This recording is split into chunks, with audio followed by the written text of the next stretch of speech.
Welcome back to another Goblin Slayer review. Today is episode 9. I'm Justin.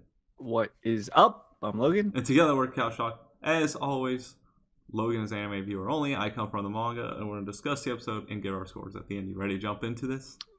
Yes, let's do it. So yeah, picking up right off where we left off, we got the mirror, which is actually a gate for traveling. Like a portal. Yes. So that's basically, we see the goblins kind of like home, or at least assumed to be one of their homes, right? Right. And that's where they're kind of traveling from. And, so the goal is we have to just get rid of the gate or whatever so goblins can't come back and forth. Right. But it's okay. Goblin Slayer's got an idea in his pocket. Not the one ring to rule them all. Oh my goodness. Oh my, I knew it. Hey man, they totally ripped that line, okay? Yeah. We know they were the first ones to use "What's in My Pocket" was the Hobbit. Sure, yeah. It's an old book, okay? First ones ever. Therefore, no one in the future can use it. Exactly, that's how it works. But yeah, there's a lot of preparations to prepare for the goblins that are charging in from the halls. A lot of this episode is combat heavy, for sure. Yeah, the whole first half is pretty much a showdown. Big goblin thing. Wanted revenge. Yeah, they all set up. So you got like the lizard, whose job is to bring down the gate. You got, obviously long ears holding off from long range. Goblin Slayer is also throwing rocks to kill goblins. These goblins, man, they got the weakest heads. You can just throw a rock and kill them, right? Yeah, they're using a sling, but even still. Or maybe Goblin Slayer's just got that strength. We've seen him before. 99 strength, and he's just like, Papa! He's pretty ripped. he's pretty ripped. Slinging them through their domes. And actually, the priestess kind of stands up, or like, she definitely is a lot more forward, at least in this combat. You're right. She's kind of like the lookout. She's calling where they're coming from. A little more confidence in her. She's getting used to it. Yeah, she says it's kind of. And she, at one point she makes a decision to help the lizard. Like she knows where she needs to be and rotating and stuff like that. So definitely not as timid as she was before. Yeah, it is. As long as Goblin Slayer's standing, she's fine. Right. When Goblin Slayer goes down, everyone loses it. Which I don't blame him. He's kind of your expert, so. I feel like how long it is. He was like, just don't get hit up against a wall again. He's like, I won't. And then, of course, the champion's back. He's back. He wanted revenge for his eye. And he got his revenge by killing all the other goblins. He's with no regard for other goblins. He's just smashing away. He's like, I can get more goblins back in the future. Why not just kill a few? I really want to kill Goblin Slayer. He took my eye, and he ain't taking my other eye.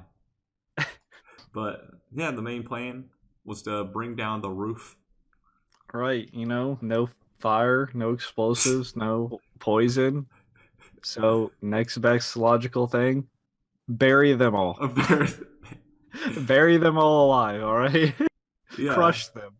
And good thing the lizard man has that buff spell where he becomes super strong, where he can lift that giant gate above them all. And he should have used it to rip it off the wall, Super buff. Well, he was using that to help him remove it from the wall. It was stuck in there, man. They had to cut it out. But yeah, the rubble, of course, went through the gate, so they were fine.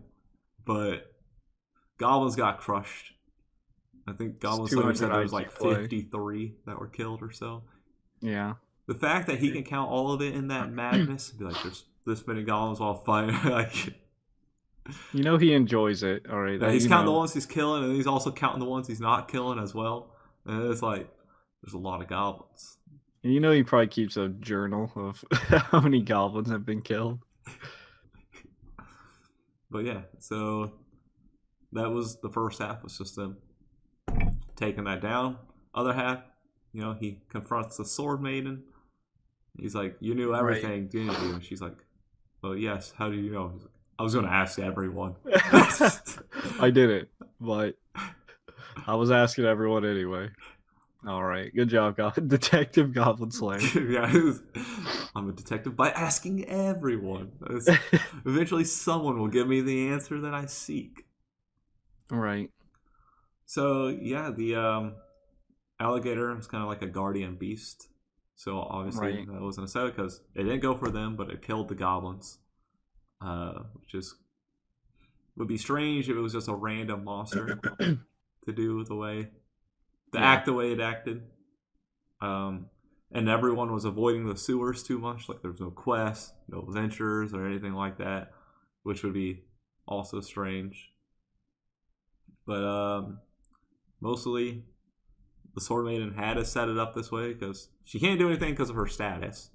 Because it looks lowly if they're going after goblins. Right. Well, yeah.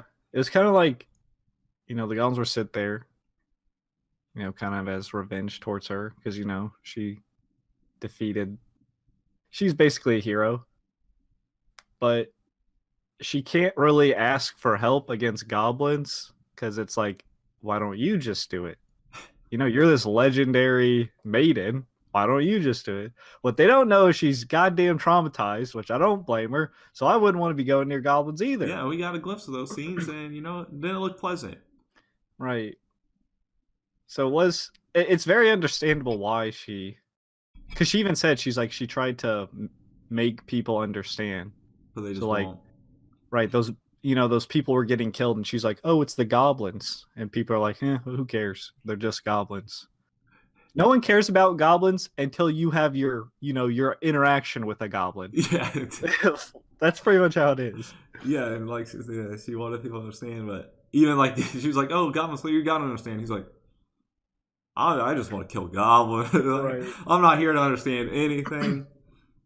But he's like, you ever need goblin slaying? I'm here. I'll always be there. But right. That part was pretty cool, I would say, because she's like, "Are you gonna save me?" He's like, "No, but anytime you need to kill goblins, call me," pretty much. And she's like, "Even in my dreams?" He's like, "Yes, because I'm the Goblin Slayer." I'm like, all right. But of course, he destroyed the mirror. They buried it. Well, sunk it while it was buried in cement. So kind of destroyed, but not destroyed. I guess if somebody wants to go deep sea diving, it was in the canal, so I don't know how deep the canal is. Right. If anyone wants to go down there and pick up this giant thing in cement somehow, I'm sure there's some spell for that. If they find it, but they could get it because it's worth. They said thousands. I'm guessing thousands is a lot in their currency. I was about to say thousands got to be a lot. If it comes, I guess thousands is a lot. Matter. But I doubt anyone's I'm not gonna go. Rich snob. It's like, it's like thousands. Only thousands. But no, obviously, it's a lot to someone like us. But in a world where thousands is probably not as abundant as thousands here, right? They could have been rich, all right, but he don't care. He sees the world in black and white. Yeah, you're either goblin or not goblin. They finally get to travel home, though, after they've been out here this long. He did get the feather in his helmet from the priestess who wanted to do it at the beginning of the episode. Was not able to.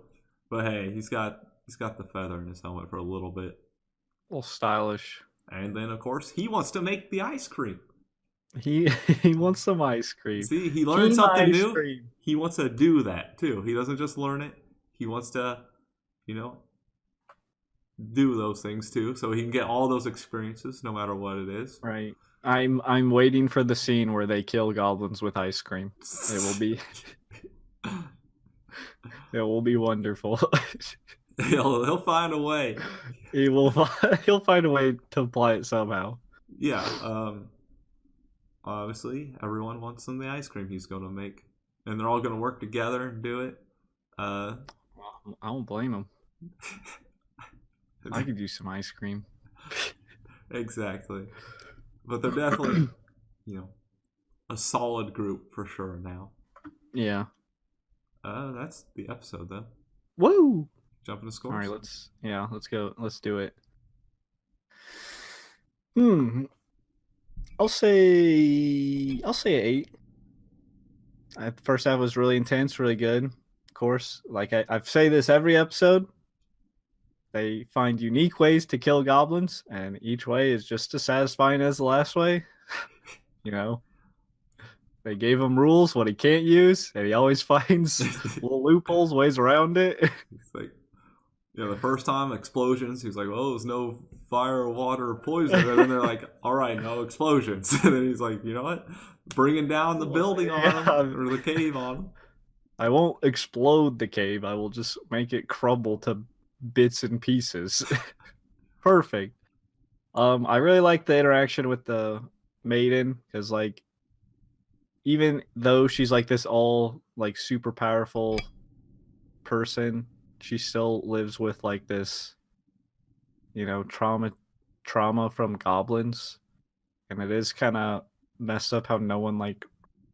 I don't see how people don't hate these goblins. Like, you have a whole. Remember first episode, you have a whole chapel of like damaged females from their goblin experiences. Like, yeah, maybe it's because again, it's another world where those are women, with the right. men. It's probably more the fact that like the women come back traumatized and never want to talk about it again, and the men just don't come back at all because they're dead. Yeah, exactly. So no one actually knows like how bad goblins are.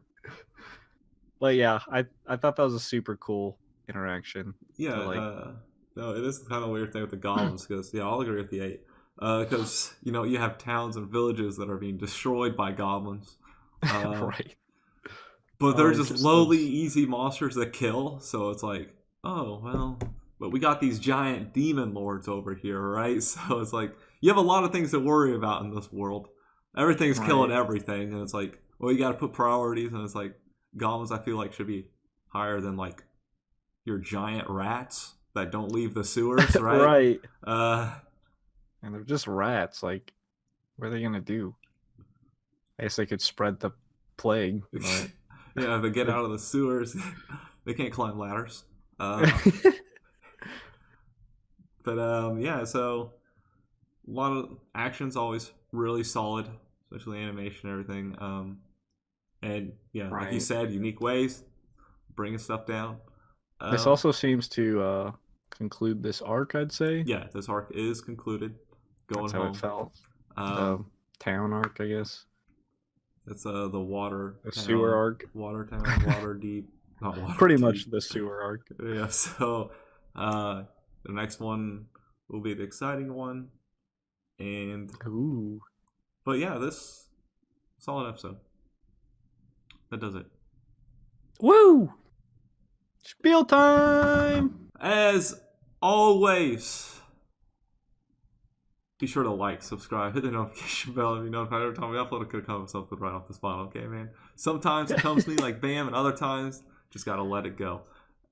Be sure to let us know what you thought about the episode, you score, anything like that. Again, no spoilers, confirmed dark theories, as Logan is an anime viewer only, and plenty of others are. And until next time, peace out. See ya.